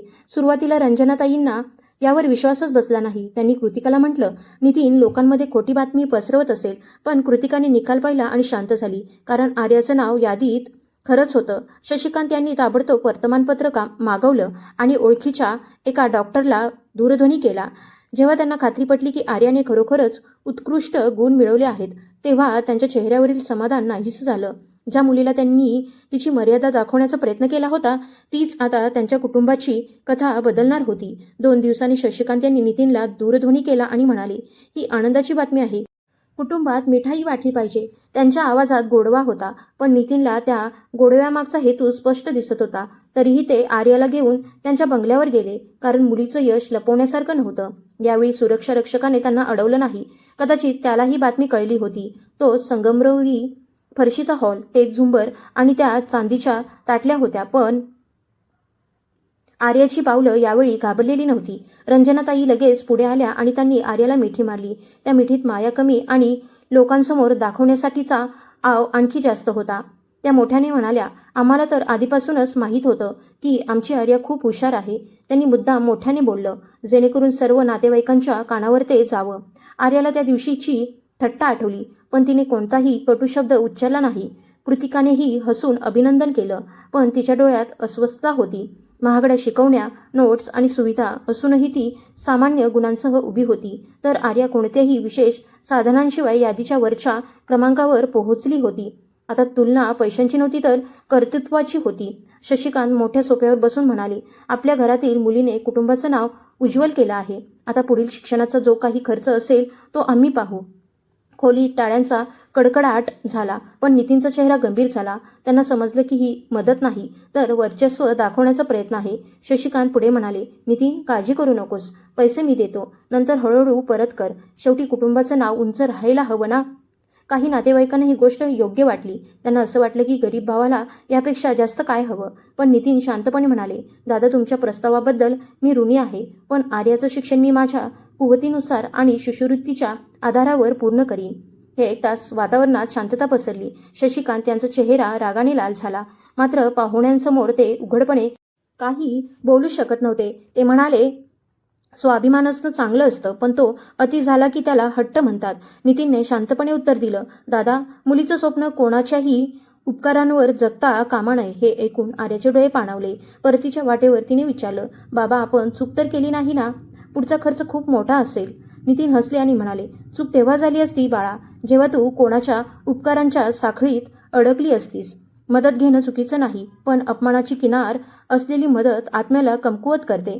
आर्याला वडिलांचं म्हणणं पटलं, तरीही तिच्या मनात हिशोब सुरू होता. प्रवेश, वसतिगृह, पुस्तकं, कपडे, प्रवास, प्रत्येक गोष्ट तिच्यासमोर खर्चाचा डोंगर बनून उभी होती. यशाने अनेक दारं उघडली होती, पण त्या दारापर्यंत पोहोचण्यासाठीच्या पायऱ्या अजूनही काट्यांनी भरलेल्या होत्या. शिष्यवृत्तीचं पत्र आल्यानंतर थोडासा दिलासा मिळाला, पण राहण्याची आणि इतर खर्चाची व्यवस्था करणं अजून बाकी होतं. भास्कररावांनी काही संस्थांची माहिती दिली. मुख्याध्यापकांनीही काही ओळखीच्या लोकांशी बोलून मदत करण्याचा प्रयत्न केला. परिसरातील काही महिलांनीही गुपचूप आपल्या परीने मदत केली. कुणी 100 रुपये दिले, कुणी 200 रुपये. आर्या प्रत्येक नोट हातात घेताना दचकायची. तिला कुणाचं दान घ्यायचं नव्हतं, पण नितीन तिला समजावून सांगायचे, बाळा, हे फक्त पैसे नाहीत, हे लोक त्यांच्या स्वप्नांचा एक भाग तुझ्यात ठेवत आहेत. उद्या तू डॉक्टर झालीस की या सगळ्यांच्या आशीर्वादाचं औषध गरिबांपर्यंत पोहोचेल. नितीननेही अधिक मेहनत घ्यायला सुरुवात केली, पण त्यांचा खोकला वाढत चालला होता. आर्याने अनेकदा डॉक्टरांकडे जाण्याचा आग्रह केला, पण ते नेहमी विषय टाळायचे. त्यामुळे आर्याच्या मनात भीती निर्माण झाली. सुमनच्या आजारपणाच्या आठवणी अजूनही तिच्या मनात ताज्या होत्या. तिला वारंवार असं वाटू लागलं की आयुष्य तिच्या यशाच्या बदल्यात तिच्या वडिलांनाच मागत आहे. हा विचार तिला दिवसरात्र अस्वस्थ करत होता. प्रवेशाची अंतिम तारीख जवळ येत होती. एका संध्याकाळी नितीन उशिरा घरी आले. त्यांचे कपडे मळलेले होते, अंग घामाने भिजलं होतं, पण चेहऱ्यावर हसू होतं. ते म्हणाले, आज चांगली कमाई झाली. आर्याने त्यांना पाण्याचा ग्लास दिला, पण तो त्यांच्या हातातून निसटला आणि ते भिंतीचा आधार घेत खाली बसले. आर्या घाबरून ओरडली, बाबा. नितीन काही बोलण्याचा प्रयत्न करत होते, पण त्यांच्या तोंडातून शब्द निघत नव्हते. फक्त वेदनेचा आवाज बाहेर पडत होता. एका क्षणात आर्याला पुन्हा रुग्णालयाचे दरवाजे, आईची आठवण आणि जुनं दुःख डोळ्यांसमोर दिसू लागलं. शेजाऱ्यांच्या मदतीने नितीनला सरकारी रुग्णालयात नेण्यात आलं. दालनात प्रचंड गर्दी होती. अनेक रुग्ण बाकांवर पडलेले होते. नोंदणीसाठी लांब रांग लागली होती. आर्याने हात जोडून विनंती केली, माझ्या बाबांना छातीत खूप त्रास होतो आहे. तिची अवस्था पाहून एका परिचारिकेने त्यांना आत पाठवलं. तपासणीनंतर डॉक्टरांनी सांगितलं की अतिश्रम, उच्च रक्तदाब आणि जुना संसर्ग यामुळे त्यांची प्रकृती खालावली आहे. आणखी काही तपासण्या कराव्या लागतील. आर्याने तपासण्यांचा खर्च पाहिला आणि तिच्या डोळ्यांसमोर अंधार दाटला. पुन्हा एकदा तिला गरिबीची कठोर भाषा ऐकू आली. उपचारांनाही पैशांचा हिशोब लागतो. त्या रात्री ती रुग्णालयातील बाकावर बसून नितीनचा हात धरून राहिली. औषधांच्या परिणामामुळे ते अर्धवट झोपेत होते, पण जेव्हा जेव्हा त्यांचे डोळे उघडत तेव्हा ते एकच प्रश्न विचारायचे, तू काही खाल्लंस ना? आणि आर्या नेहमी खोटं बोलायची. हो. आत्ता तिला स्वतःचं प्रवेशपत्रही ओझ्यासारखं वाटू लागलं. एका बाजूला मोठं वैद्यकीय महाविद्यालय होतं आणि दुसऱ्या बाजूला वडिलांची खालावलेली प्रकृती. ती विचार करू लागली, वडिलांना सोडून डॉक्टर होण्याचं स्वप्न पूर्ण करणं योग्य आहे का? ज्यांनी तिला इथपर्यंत आणलं त्यांना अशा वेळी एकटं सोडणं योग्य आहे का? तिच्या मनात तीव्र संघर्ष सुरू झाला. दुसऱ्या दिवशी सकाळी भास्करराव रुग्णालयात आले. त्यांनी नितीनची अवस्था पाहिली आणि आर्याच्या मनातील घालमेल लगेच ओळखली. आर्या हळू आवाजात म्हणाली, कदाचित मला प्रवेश घ्यायचा नाही. बाबांना माझी गरज आहे. मी पुढच्या वर्षी पुन्हा परीक्षा देईन. भास्करराव शांतपणे म्हणाले, पुढचं वर्ष म्हणणं सोपं असतं बाळा, पण अशा संधी आयुष्यात वारंवार मिळत नाही. तुझ्या वडिलांनी खूप त्याग केला आहे. त्यांच्या त्यागाचं मोल वाया जाऊ देऊ नकोस. आर्याच्या डोळ्यात अश्रू आले. ती म्हणाली, पण त्यांना काही झालं तर? आणि ती रडू लागली. नितीन हे सगळं ऐकत होते. त्यांनी आर्याला जवळ बोलावलं आणि म्हणाले, बाळा, आता तुला थांबायचं नाही. तू माझी धाडसी मुलगी आहेस. आर्या रडत म्हणाली, पण बाबा, तुम्ही आजारी आहात. मी कशी जाऊ? नितीनने तिचा हात हातात घेतला आणि शांतपणे म्हणाले, बाळा, तुझी आई या जगातून गेली. ती तू माझ्याजवळ बसून राहावीस म्हणून नाही. ती गेली जेणेकरून तू एखाद्या दुसऱ्या आईचं प्राण वाचवू शकशील. जर तू इथेच थांबलीस तर माझा आजार जिंकेल आणि तुझ्या आईची शेवटची इच्छा हरेल. मी स्वार्थी वडील नाही. माझ्या अपूर्ण आयुष्याची स्वप्न मी तुझ्या छोट्या हातात ठेवली आहेत. जर तू भीतीपोटी परत फिरलीस तर मी जिवंत असूनही मनाने मरेन. नितीन शांतपणे म्हणाले, माझी काळजी घेण्यासाठी इतर लोक आहेत. भास्करराव आहेत. आपल्या वस्तीतील लोक आहेत. तू दिल्लीला जा. डॉक्टरांनी दिलेली औषधं मी वेळेवर घेत राहीन. आर्या रडत म्हणाली, बाबा, तुम्ही खोटं बोलत आहात. तुम्ही तुमच्या औषधांचे पैसेही माझ्या पुस्तकांसाठी खर्च कराल. नितीन हलकसं हसले आणि म्हणाले, मग डॉक्टर होऊन इतकं कमव की तुझ्या म्हाताऱ्या बाबांना रागवू शकशील. काही दिवसांनी नितीनला रुग्णालयातून घरी सोडण्यात आलं. ते पूर्वीसारखे तंदुरुस्त राहिले नव्हते. थोडंसं चाललं तरी त्यांना धाप लागायची. पण आर्यासमोर ते स्वतःला ठणठणीत असल्याचं दाखवण्याचा प्रयत्न करत होते. आर्याच्या प्रवेशासाठी वस्तीतील अनेकांनी मदतीचा हात पुढे केला. आर्याला वाटलं की ती एकटी दिलेलंच जात नाही आहे. तिच्यासोबत अनेक आईंचे आशीर्वादही प्रवास करत आहेत. जाण्याच्या आदल्या रात्री ती सुमनच्या छायाचित्रासमोर उभी राहिली आणि हळू आवाजात म्हणाली, आई, मी बाबांना मागे सोडून जात आहे, पण त्यांना विसरत नाही आहे. मला चुकीचं समजू नकोस.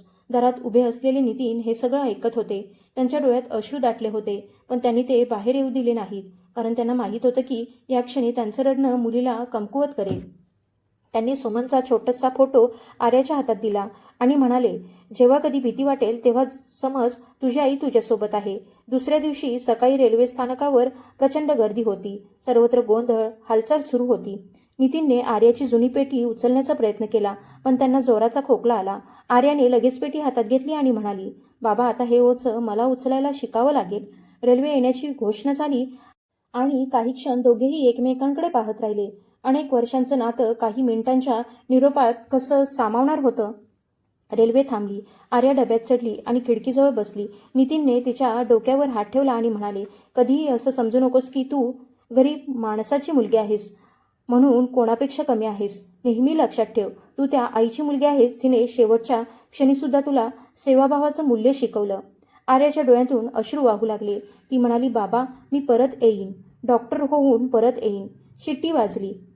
रेल्वे हळूहळू पुढे सरकू लागली आणि नितीनचा हात आर्याच्या हातातून सुटला. रेल्वे दिशेनाशी होईपर्यंत ते स्थानकावर उभे राहिले. शरीराने ते अशक्त झाले होते, पण मनात विलक्षण समाधान होतं.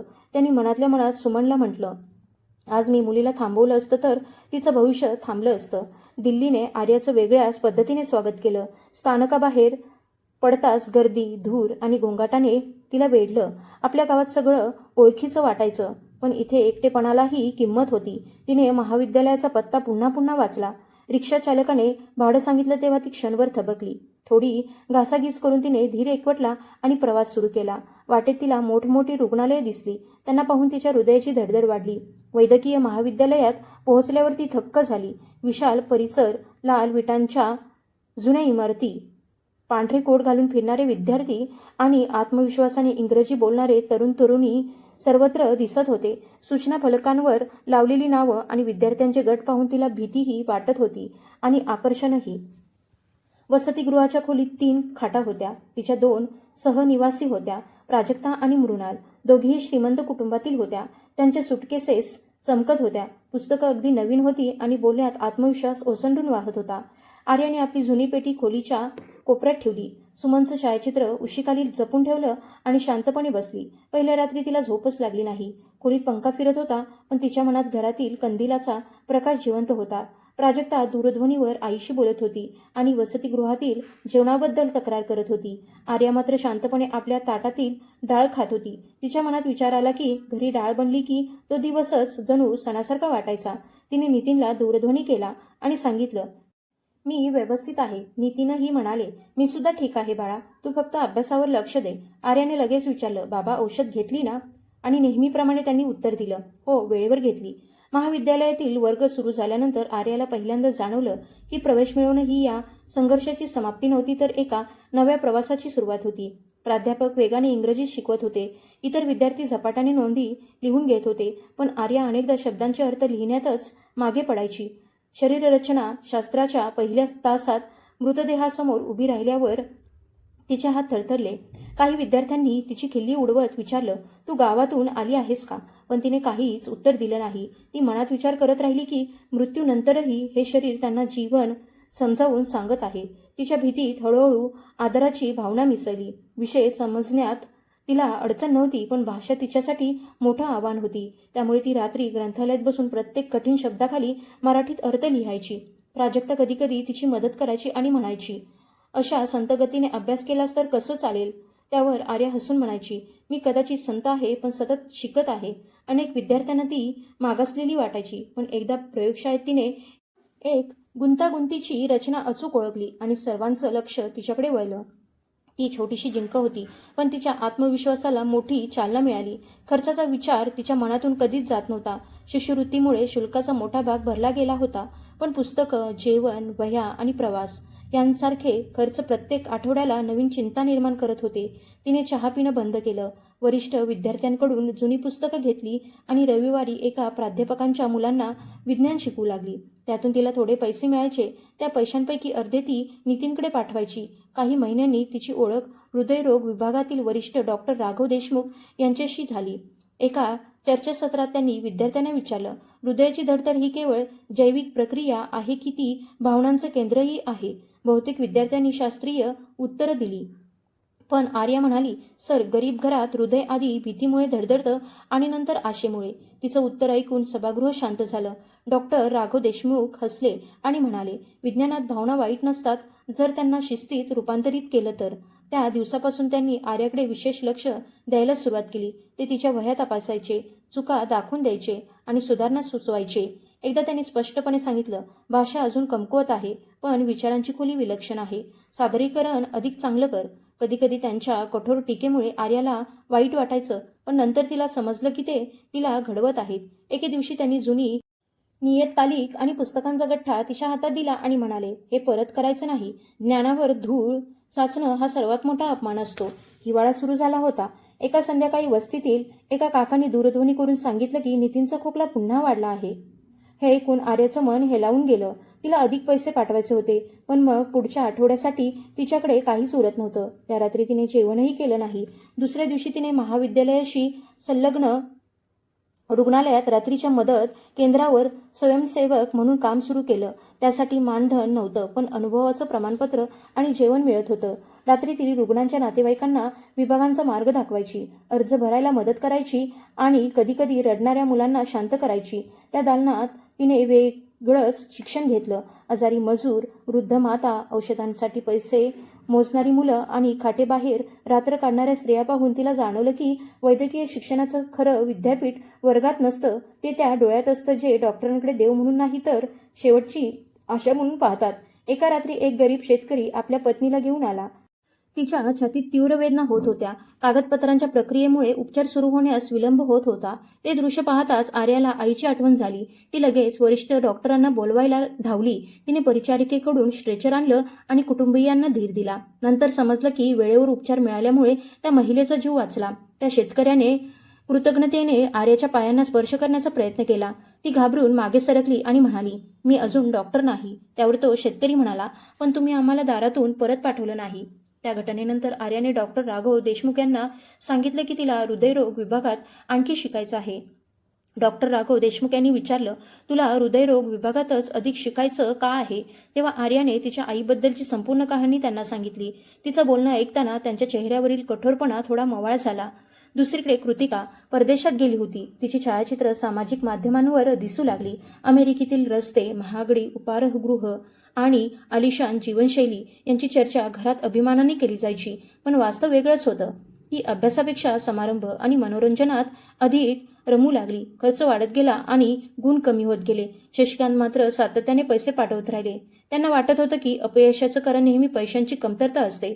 रंजनाताई नातेवाईकांना सांगायच्या की परदेशातील शिक्षण खूप कठीण असतं, पण कुणीही कृतिकाला कधी विचारलं नाही की तिला खरंच काय करायचं आहे.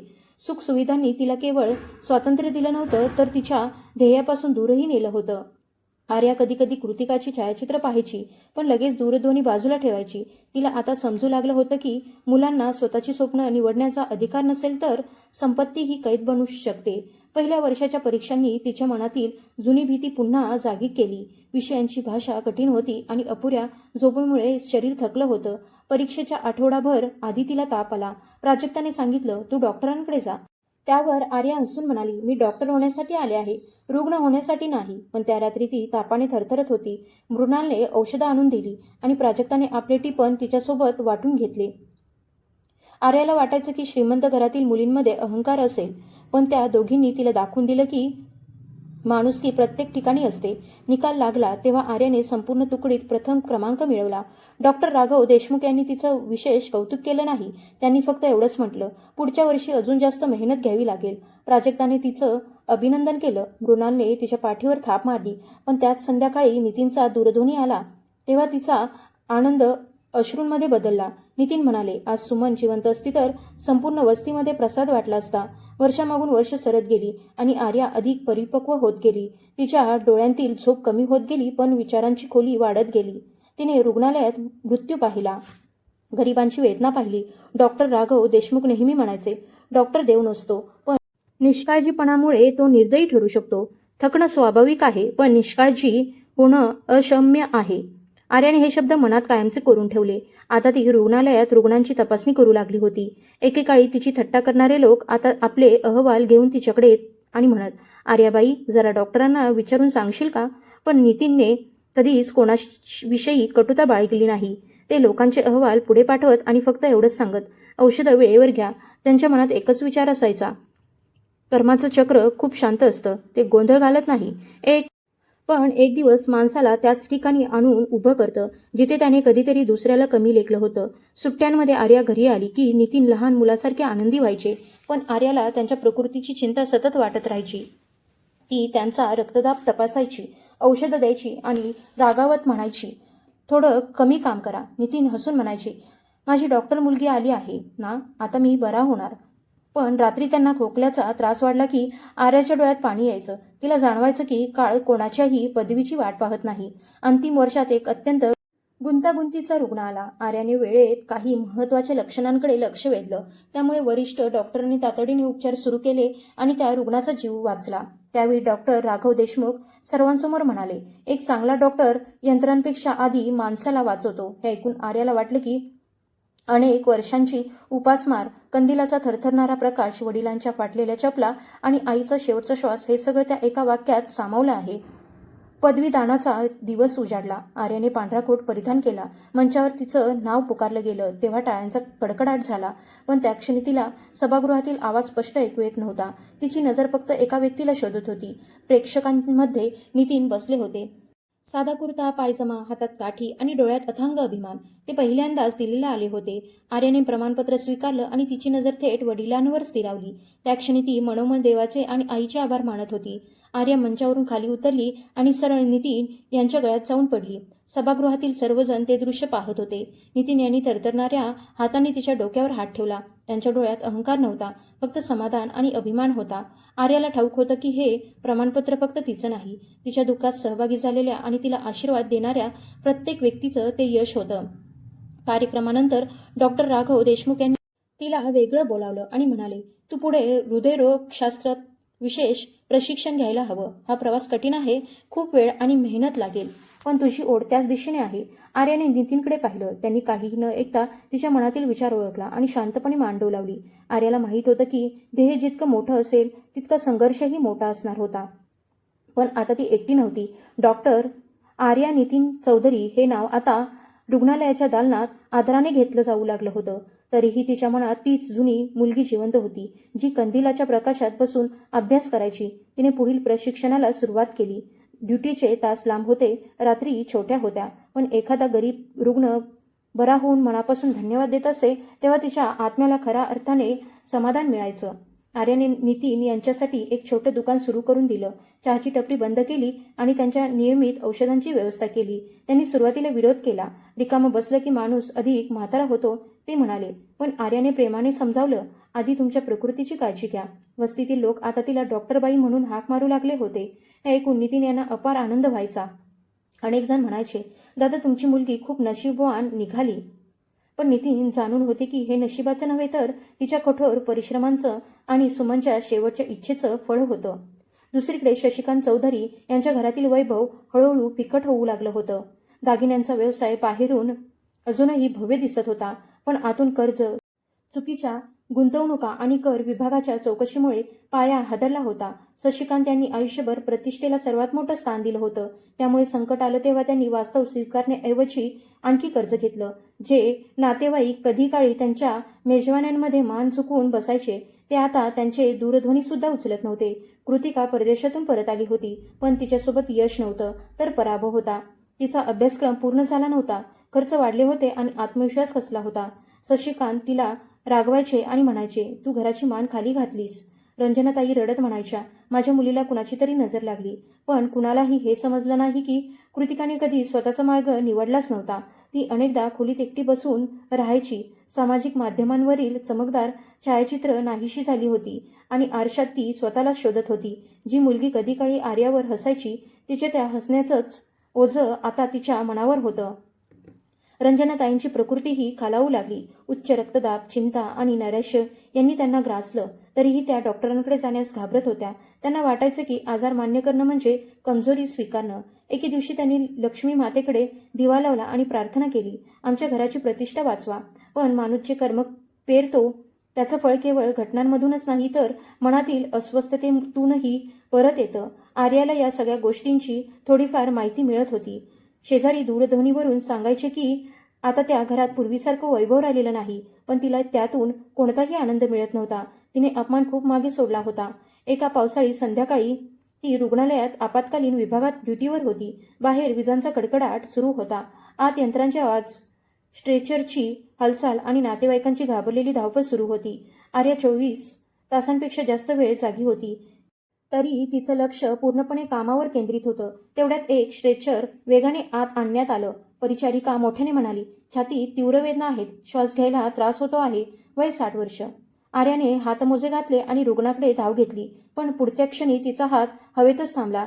स्ट्रेचरवर शशिकांत चौधरी होते. चेहरा पिवळसर पडला होता, कपाळावर घाम होता, ओठ कोरडे पडले होते आणि डोळ्यात स्पष्ट भीती दिसत होती.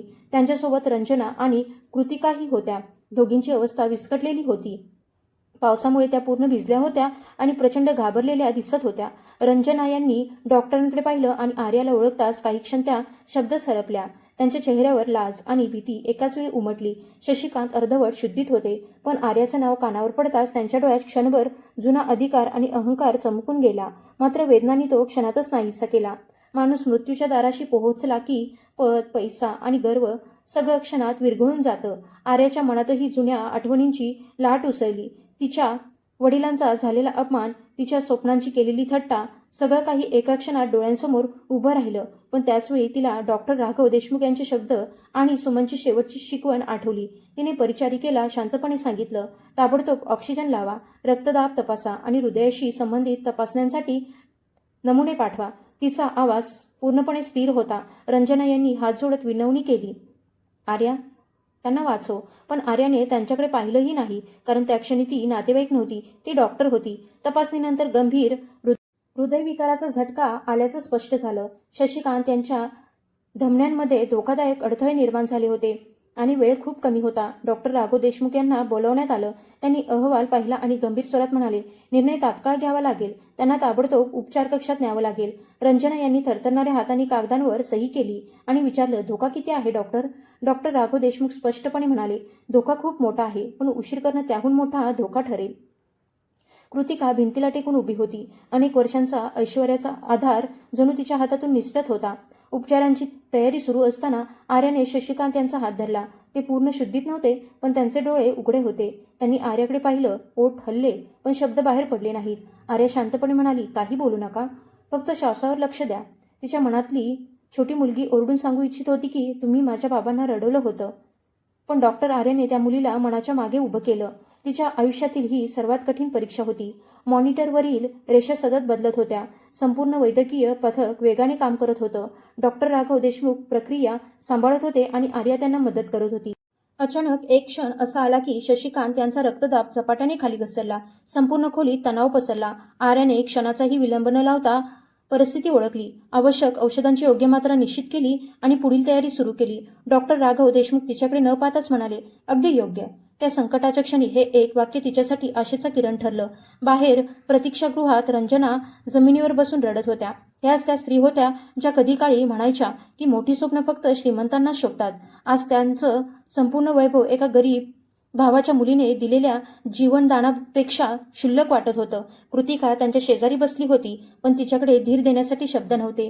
ती हळू आवाजात म्हणाली, आई, आपण आर्याशी खूप वाईट वागलो होतो. रंजना यांनी तिचा हात घट्ट धरला. त्यांच्या डोळ्यांतून वाहणारे अश्रू केवळ पतीला गमावण्याच्या भीतीचे नव्हते, त्यात अनेक वर्ष अहंकाराखाली दडून राहिलेल्या अपराधीपणाची जळजळही होती. उपचार प्रक्रिया बराच वेळ चालली. हळूहळू मॉनिटरवरील स्थिती नियंत्रणात येऊ लागली. अनेक तासानंतर आर्याने सुटकेचा दीर्घश्वास घेतला. डॉक्टर राघव देशमुख यांनी हातमोजे काढत सांगितलं, रुग्ण आता सुरक्षित आहे, पण पुढील 24 तास अत्यंत महत्त्वाचे आहेत. आर्याने शांतपणे मान हलवली. तिच्या कपाळावर घाम होता, डोळ्यांखाली थकवा होता, पण मनात विलक्षण शांतता होती.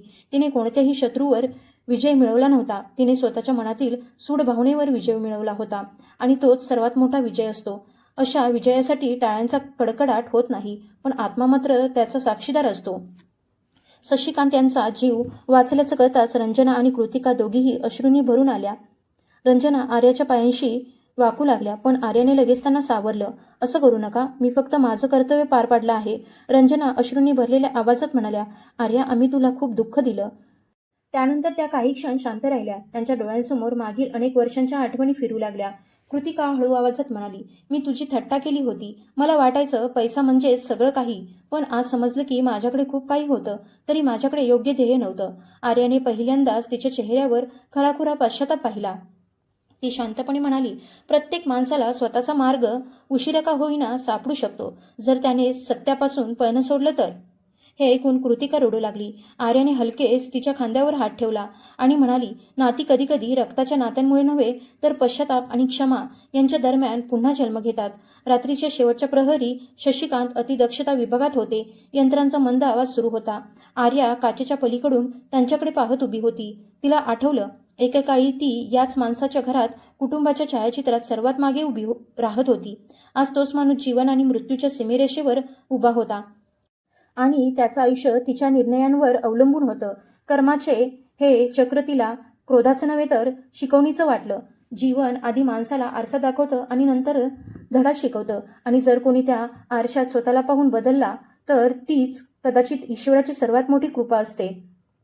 सकाळी डॉक्टर राघव देशमुख यांनी तिला चहासाठी बोलावलं आणि विचारलं, तू ठीक आहेस ना? आर्या हळूच म्हणाली, हो. त्यावर ते म्हणाले, म्हणूनच वैद्यकीय क्षेत्र हे केवळ विज्ञान नाही तर व्यक्तिमत्वाचं शुद्धीकरण देखील आहे. आज तू फक्त एका रुग्णाचा जीव वाचवला नाहीस तर आपल्या व्यवसायाचा आत्मा सुद्धा जपलास. आर्या काही बोलली नाही, पण तिचे डोळे पाणावले. तिच्या मनात विचार आला, आज बाबा इथे असते तर काय म्हणाले असते. नितीन यांना ही बातमी समजली तेव्हा ते बराच वेळ शांत बसून राहिले. आर्याने दूरध्वनीवर सगळी घटना सांगितली. त्यांनी फक्त एवढंच विचारलं, तू त्यांना वाचवलंस ना? आर्या म्हणाली, हो बाबा. नितीन शांतपणे म्हणाले, छान केलंस. आपल्या घराच्या भाकरीत सोडाचं मीठ कधीच नव्हतं. सुमन आज खूप आनंदी झाली असती. हे ऐकताच आर्याच्या डोळ्यांतून अश्रू वाहू लागले. नितीन पुढे म्हणाले, ज्यांनी आपल्याला कमी लेखलं त्यांचा जीव वाचवून तू लहान झाली नाहीस बाळा, उलट आणखी मोठी झालीस.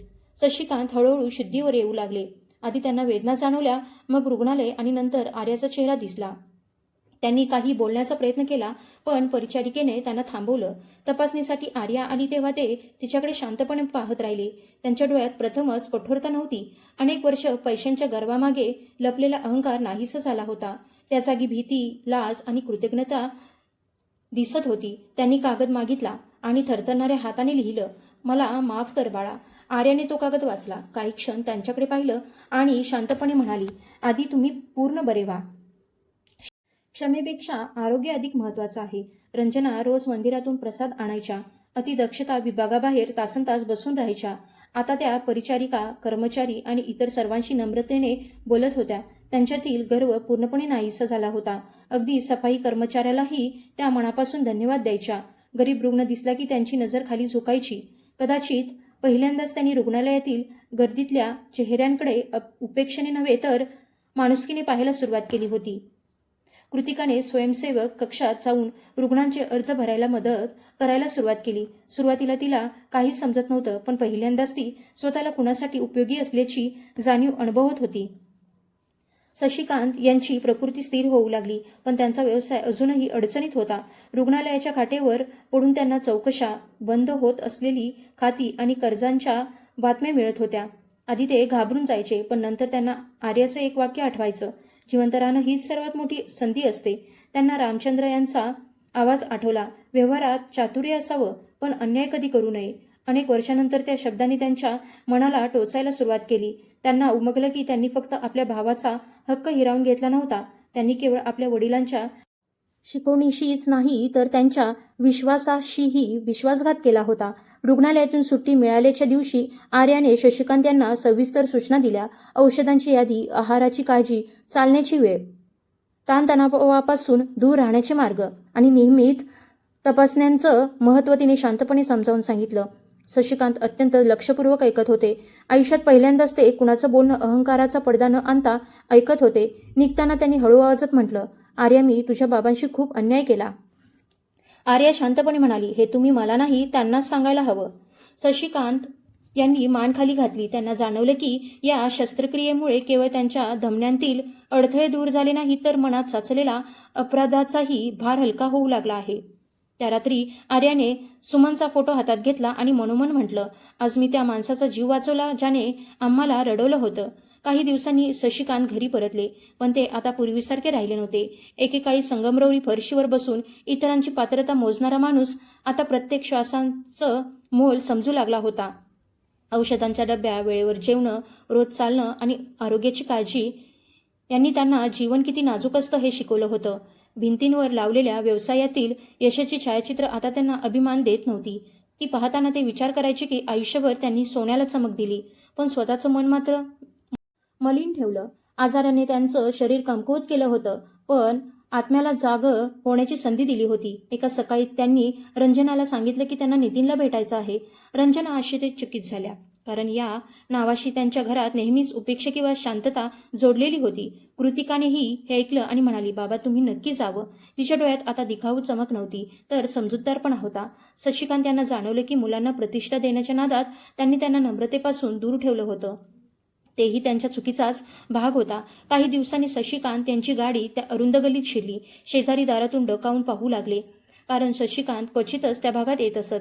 ते हळूहळू नितीनच्या छोट्या दुकानाकडे गेले.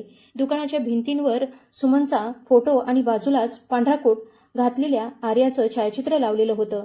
नितीन लाकडी खुर्चीवर बसले होते. मोठ्या भावाला पाहून ते उठण्याचा प्रयत्न करू लागले, पण शशिकांत पुढे सरसावले आणि त्यांचा हात धरत म्हणाले, उठू नकोच. हाच तो हात होता ज्याने कधी काळी आशीर्वाद दिल्यानंतर बोटं कपड्याने पुसून घेतली होती.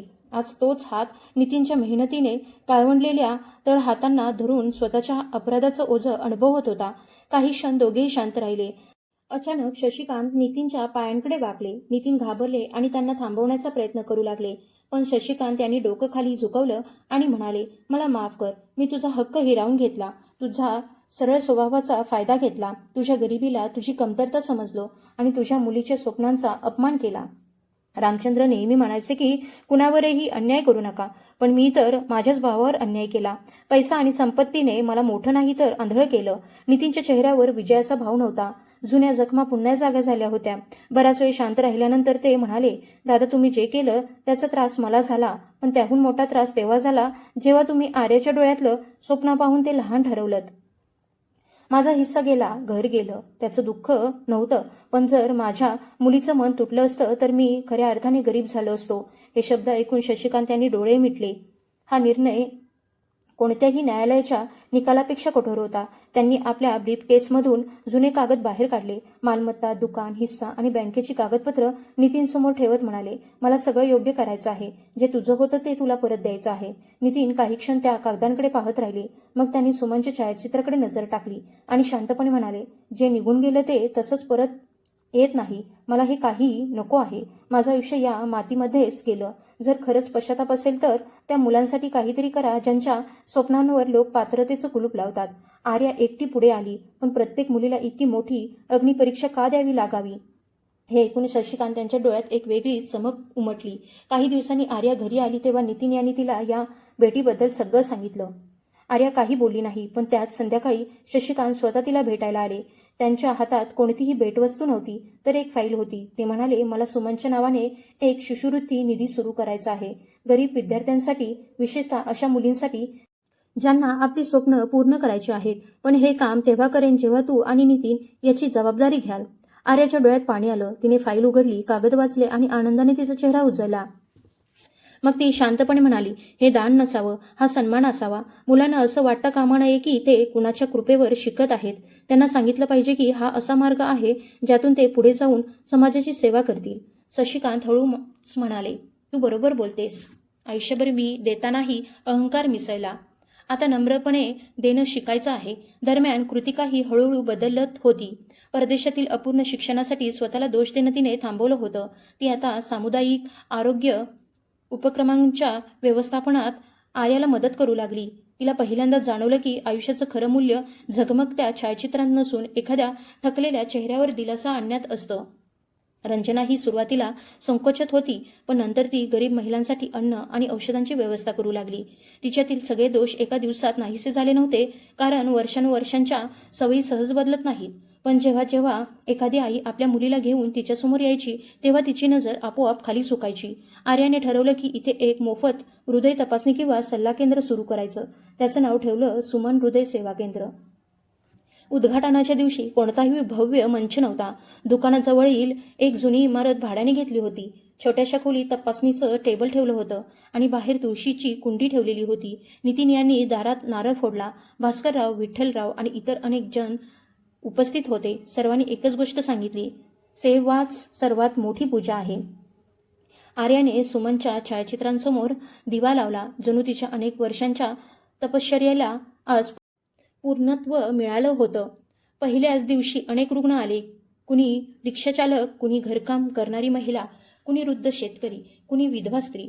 आर्या प्रत्येकाचं म्हणणं शांतपणे ऐकत होती. तिला ठाऊक होतं की गरिबांचा आजार फक्त शरीरात नसतो, तो भीती, संकोचात आणि अभावातही दडलेला असतो. ती औषधं लिहून द्यायची, मार्गदर्शन करायची आणि गरज पडल्यास मोठ्या रुग्णालयांशी संपर्क साधायची. नितीन बाहेर बसून रुग्णांची नोंदणी करत होते. लोक म्हणायचे, बाबा तुमची मुलगी देवासारखी आहे. ते हसत उत्तर द्यायचे, नाही, ती फक्त तिच्या आईची मुलगी आहे. एक दिवस ती वृद्ध महिला केंद्रात आली, जिने कधी काळी आर्याच्या डोक्यावर हात ठेवून म्हटलं होतं की त्यांच्या पिढीने गप्प राहून खूप काही गमावलं आहे. तिच्यासोबत तिची नात होती. तिला विज्ञान शाखेत शिकायचं होतं. त्या म्हणाल्या, बाळा, तिलाही तुझ्यासारखंच शिकायचं आहे, पण घरचे म्हणतात मुलीला इतकं शिकून काय उपयोग. आर्याने त्या मुलीच्या डोळ्यात स्वतःची जुनी जिद्द पाहिली. तिने नितीनकडे पाहिलं. ते हसत म्हणाले, तिचं नाव नोंदवून घे. त्या क्षणी शिष्यवृत्ती निधी हा केवळ कागदावरचा उपक्रम राहिला नाही, तर तो एका जिवंत वचनात रूपांतरित झाला. त्या दिवशी शशिकांतही केंद्रात आले होते. त्यांनी त्या मुलीचा अर्ज स्वतः भरून दिला. मग काही वेळ हातात पेन धरून शांत बसून राहिले. त्यांना आठवलं की एकेकाळी आर्याचं गुणपत्रक त्यांच्या घरात विनोदाचा विषय बनलं होतं.